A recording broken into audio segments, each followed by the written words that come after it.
What was the most difficult thing working with the NGO community, and are there lessons that you learned in your Balkans experience in particular about how to make that relationship work better, and maybe even where the limits are? Well, first of all, working with Sadako Ogata was a pleasure, and it wasn't difficult. And the reason was she had very clear views, very clear standards. She had a good, strong organization, and they were always easy to reach and coordinate with. And her people were on the ground, and they were experienced, and they were often more knowledgeable than the military people who had just come into the theater.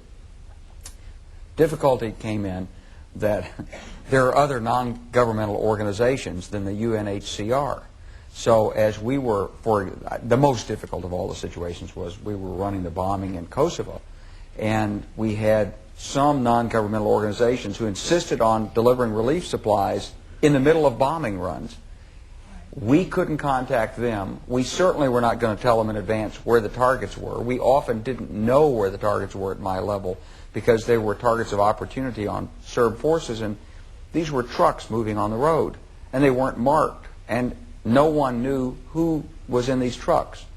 So ultimately, their movement stopped what most of the Europeans wanted us to do, which was to take more direct action against ethnic cleansing. So how do you at the same time not alert them, but alert them? In other words, try to get them not to do certain things on a given day. You can't, because the organizations, not the UNHCR, but other non-governmental organizations, they all operate on their own drumbeat. And so it was perfectly reasonable for these, I think this was a Greek non-governmental organization, they never supported the fact that we were going to take military action against the Serbs anyway. And there was a certain mindset that some of them had that they would be able to forestall our military action by delivering humanitarian supplies, and they were successful in doing so.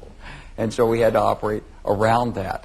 It's one more factor of difficulty and clutter on the battlefield. It's one more reason why the application of force can't be done from 20,000 feet effectively in many situations.